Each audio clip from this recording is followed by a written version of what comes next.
Hello ladies and gentlemen, welcome back to the DinoDudeRocket YouTube channel. You join me today from the cockpit of a Mercedes 450.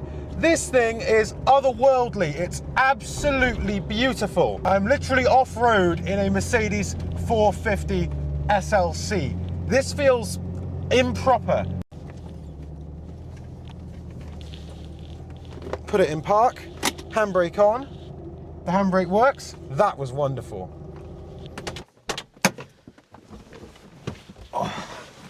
This is the 1970s Mercedes 450 SLC, and it might be the coolest underrated slice of V8 brilliance to ever wear a three-pointed star. It's part Grand Tourer, part sports car, part rolling cocktail lounge, and it's the kind of thing you'd expect to see parked outside a casino in Monte Carlo, with a man wearing flared trousers leaning against it, sipping something that looks suspiciously like alcohol. You might be thinking that's just a stretched SL Roadster with a roof, and you're half right. Mercedes added a roof, extended it a little bit, and put two seats in the back, turning it into a proper Grand Tourer. It began production in 1971, and the 450 part of the name means that you get a 4.5 litre V8 under the bonnet. That unit produces around 225 horsepower. There is a real sense of the size in here. You can't forget it. It reminds me, in fact, of the Jaguar XJ RS I drove a while back. This particular model is from 1978.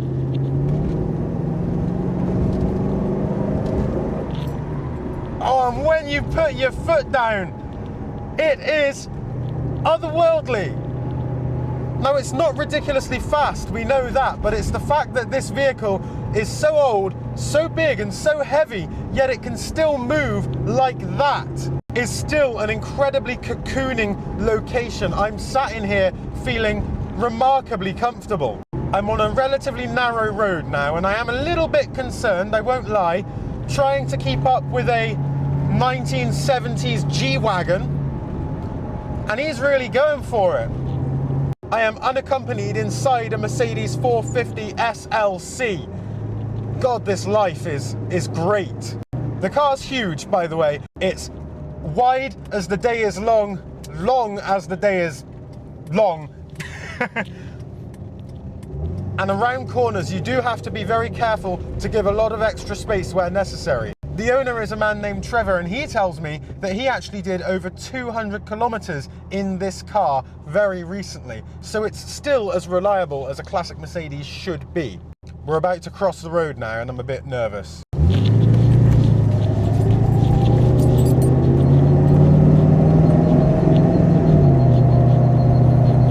There is absolutely nothing like this on the road today.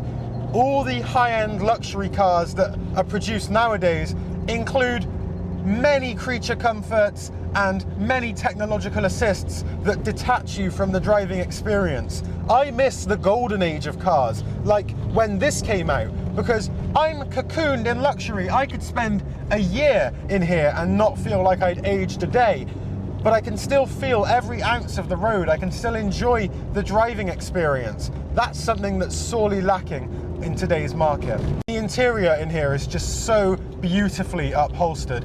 Everything is put together incredibly well. It feels firm. The seats feel hard wearing. The condition inside the car is just, honestly, like it came out of the factory just a few years ago. It's very difficult to describe the sensation of driving this vehicle. If you've ever driven a big old Jag, it's relatively similar, but it feels a lot tighter. It feels a lot better built, to be honest. And that 4.5 litre V8 is delivering all this power to the rear wheels.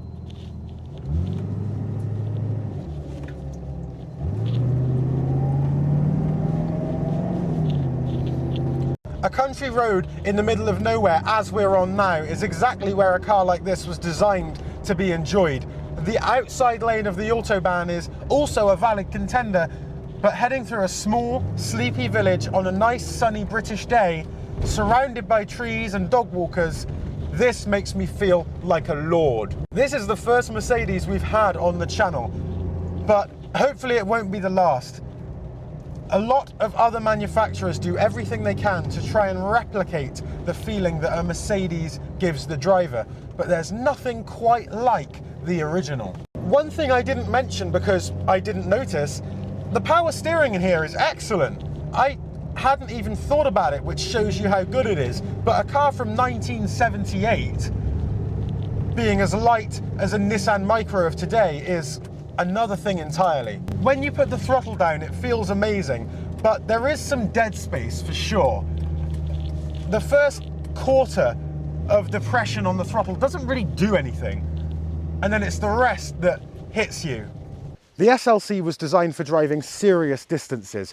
You could get in one in Paris, turn on the cruise control, and be in Istanbul before you realised you left your wife at home. The long wheelbase means it's incredibly stable, even at Autobahn speeds, and that engine gives you the ability to cruise all day at 120 miles per hour with ease. Visually, the 450 SLC is a reminder that Mercedes have always been excellent at building vehicles. The chrome trims, the pillarless windows giving you that open air feeling without losing the roof, the elegant lines all the way back to front. It makes me feel bad for not wearing driving gloves. Only a man of pure class would buy a car like this. So let's meet the owner. Trevor, welcome. Nice to meet you. Good to meet you. Thank you for letting us do a video on this car. It is wonderful. Pleasure. I got to know, why did you choose it? It's quite interesting. I mean, I've always loved the 450 SL. Yep. But I found out that the SLC was a lot more rare than that. So they made about 270,000 over the years of the SL across all kind of models, etc. Yeah. But these, they made 69,000, and I really liked that. Is that worldwide? That's worldwide. Wow. So this one was manufactured or designed, and I think basically flat packed in Germany in Stuttgart, and brought over to South Africa, where I'm from originally, and assembled in East London, and in a city called East London. And anyway, so that's why it's a right-hand drive, etc. But why did I buy this one particularly? Interestingly, the suburb next to where I lived in the city of Johannesburg, there was a Mercedes-Benz dealership, sold classic cars, and I went in there to have a look at a Pagoda. Not because I was going to buy it, I couldn't afford it, but I absolutely loved the Mercedes-Benz Pagoda. What was it, a 69 or a 72 or whatever it might be.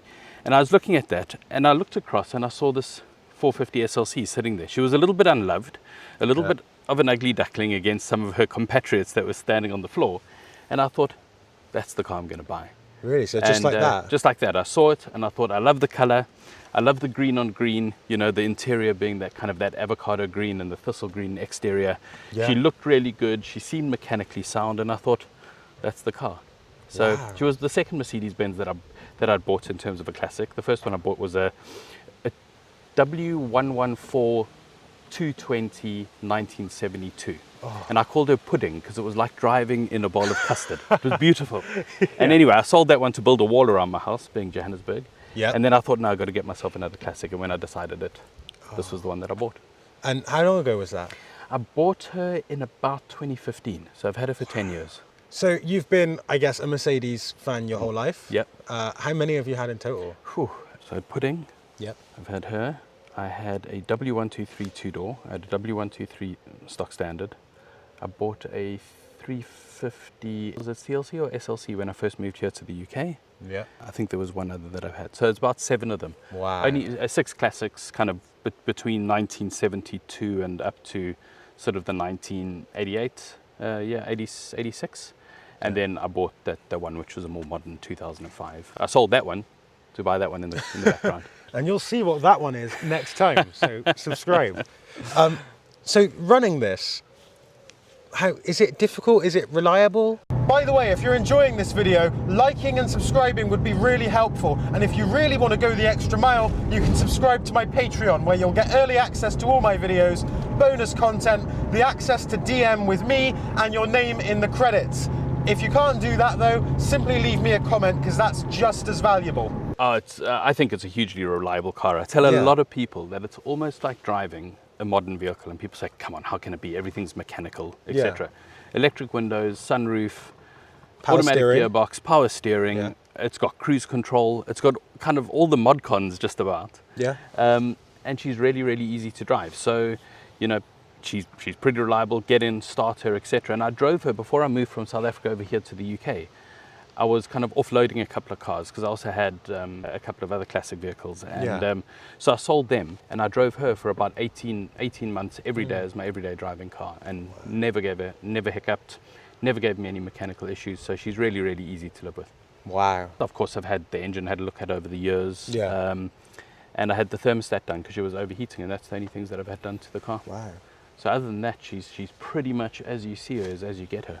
So if there's someone watching this video right now who wants to buy one of these for themselves, what would your advice be? I'd say absolutely go out and do it. Yeah. I've convinced three others of my friends in South Africa that are not part of the South African Mercedes-Benz club to go out and buy one. I would absolutely say get out and go and get them. One of my favorite memories is I was driving up and I pulled up to next to somebody in a traffic light. They were in a Maserati, leather gloves on, leant over, gave me a thumbs up, and he said, "That's a cool car." And you know, it's like why I love them is it's like driving a piece of artwork. They don't make cars like this anymore. No. And if you're going to do it, you know, if you're looking for a car, absolutely love the styling on it. Absolutely love the over-engineering on it. It doesn't break. They're reliable. Heavy on fuel, as you can imagine, but super easy to live with. And they're like driving a piece of art. You know, they don't make cars like this anymore. So I'd say go out and get one. She lived in the sun for a long time, so there's a bit of sun damage. But you know, so I want to get that done. I want to get her refurbed, and my wife and myself have made a pact that we're never going to sell this car. So that's cool. Let's see how it goes.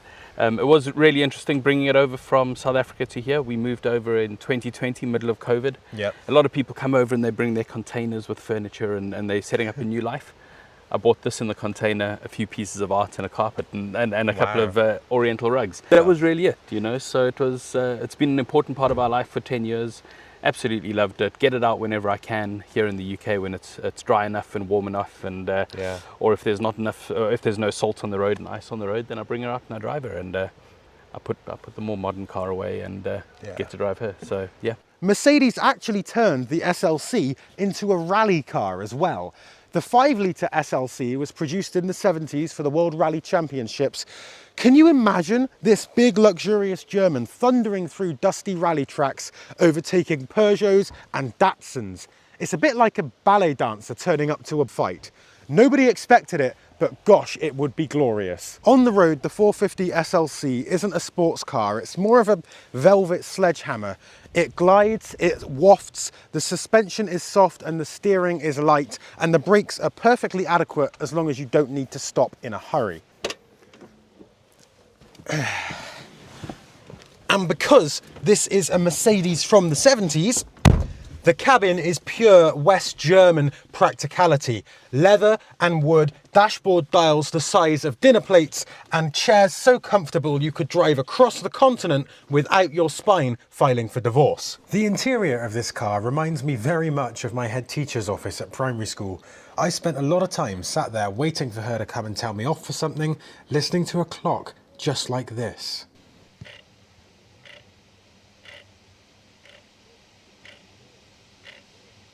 In its day, the 450 SLC was incredibly expensive.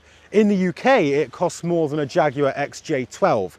This was a car for people who'd already made it, didn't want to shout about that, and preferred to let the V8 do the talking. The Mercedes 450 SLC. A GT coupe that could win rallies, cross continents, and look perfectly at home outside of a Riviera casino. It's elegant without being fragile, powerful without being obnoxious, and just rare enough today to make car nerds stop and stare. In a world obsessed with speed and status, the 450 SLC was, and still is, about something better. About style, substance, and the ability to vanish over the horizon with nothing but the sound of a gorgeous V8 to keep you company.